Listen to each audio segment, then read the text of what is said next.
Sore teman-teman, Assalamualaikum warahmatullahi wabarakatuh. Tanpa terasa kita sudah memasuki sesi ke-6 ya. Jadi kalau saya perhatikan teman-teman belum ada yang mengisi di sesi diskusi dalam sesi 6. Nah, tolong setelah ini silakan teman-teman diisi. Kemudian tidak lupa tugas ya. Tugas sesi 2 itu di sesi 5. Maksud saya tugas 2 dalam sesi 5 itu masih banyak teman-teman yang belum mengerjakan. Silakan dikerjakan.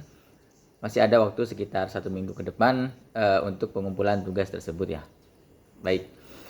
Dalam sesi 6 ini kita akan melihat bagaimana komunikasi politik.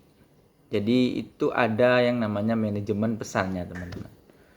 Dalam konsep teoritis komunikasi politik, seorang aktor, seorang komunikan politik itu juga diberi kekuatan, diberi kesempatan dalam hal memanajemen pesannya.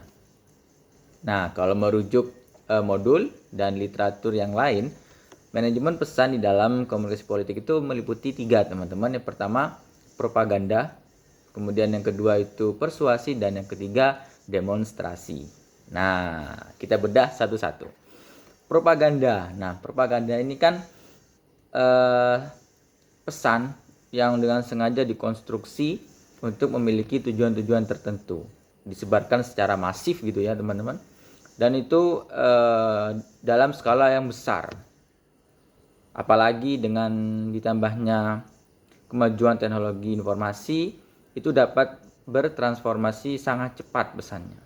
Contohnya ya iklan-iklan digital gitu ya, iklan di jalan, di baliho, di flyer dan lain-lain sebagainya. Itu merupakan bentuk-bentuk propaganda. Nah, kemudian yang persuasi nih teman-teman. Nah, persuasi ini sebetulnya teknik teman-teman. Teknik yang ada juga di dalam propaganda.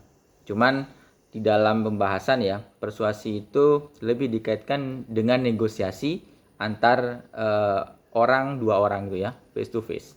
Jadi menitik beratkan pada pertemuan tatap muka dengan kelima indera kita seperti itu.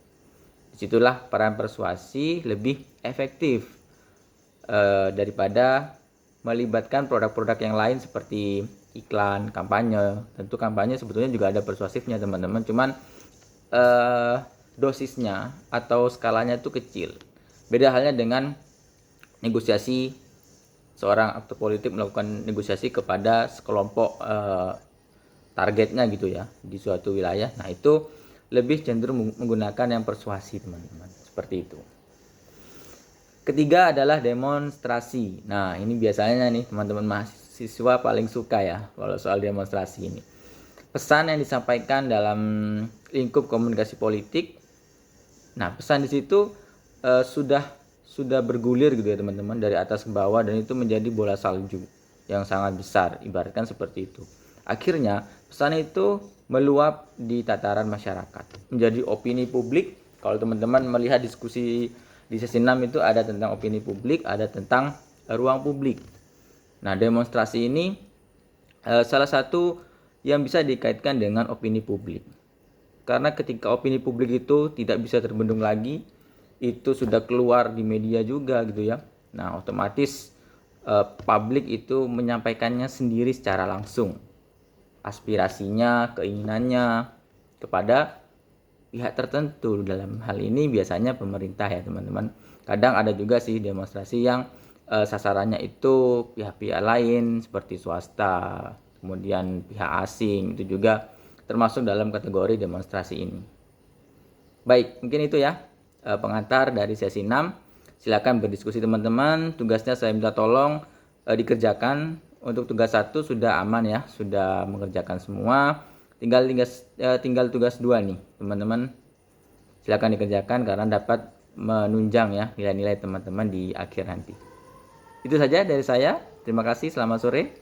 Assalamualaikum warahmatullahi wabarakatuh.